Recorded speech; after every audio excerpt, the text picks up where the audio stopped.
It is 18 minutes past 8 o'clock. Well, here at Sunrise we're committed to playing a role in reducing the road toll.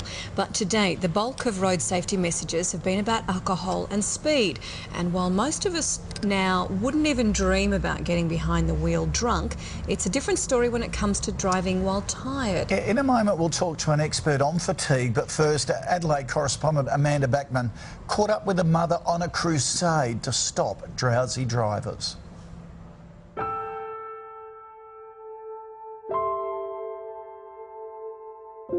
18-year-old Dion Prata was your everyday teenager. Dion, he was a ratbag.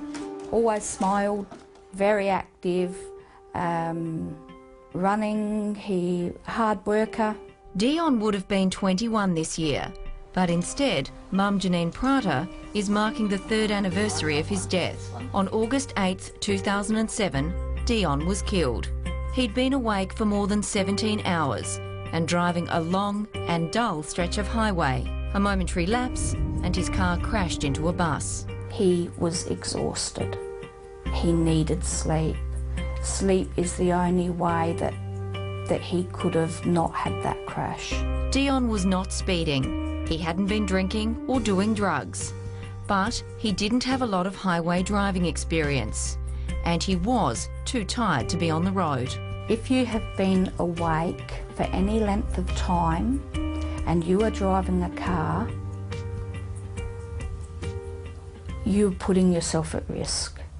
Janine is passionate about road safety. She wants a greater emphasis on driving while fatigued, reminders for drivers to stop every couple of hours, because she believes if Dion had just stopped and rested, he might still be alive today. Amanda Backman reporting for Sunrise. Well, last year more than 1,500 people died on our roads and fatigue was blamed for 1 in 5 of those crashes. But transport safety expert Professor Anne Williamson believes that figure is probably much higher, and she joins us now. Good morning to you. Why do you think we underestimate that figure so much? Because we're not very good at judging when people actually are killed due to fatigue on the road. Obviously, if someone's died, you can't ask them. And even then, it can be very difficult because it often occurs in combination with other things, like drinking alcohol and perhaps just being a little distracted.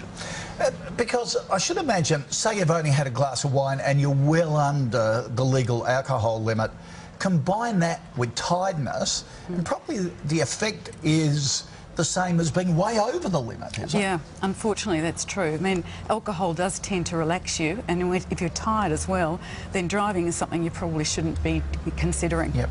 What about the Stop, Revive, Survive campaigns? That's every 2 hours, isn't it? Is that enough?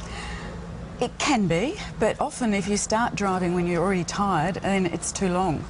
Sometimes you can get through beyond that, but it's a rough estimate, and it's not really based on good science. In fact, we're really not sure what to tell people because it is so variable and because no one's really done the research. And what about this? Are they myths? People wind down their window and say, let fresh air in and you'll be fine, or have a cup of coffee or whatever. Is that what you do? Well, for short term, yeah, absolutely. I mean, if you've got to get home, then having a cup of coffee is actually a very good thing to do. It actually is quite effective. Winding down the window, singing, talking to your passenger, doing things that sometimes we might regard as being distracting are actually things that you can actually use to help you battle fatigue as well. But if you've got to that point, does it almost mean, you know, you've really got an issue there? Yeah. Look, they're temporary measures. Coffee lasts a little longer, but the most important thing when you're really tired is to pull over and have a nap. And that cruise control, that is a real trap, isn't it? Because you start to get distracted, you start to slacken off. It is. I mean, our vehicles these days are getting much easier to drive, and to some extent that's the thing you don't want to happen when you're actually getting more tired. You actually want things that engage you and increase your attention, even though, you know, it can be more effortful.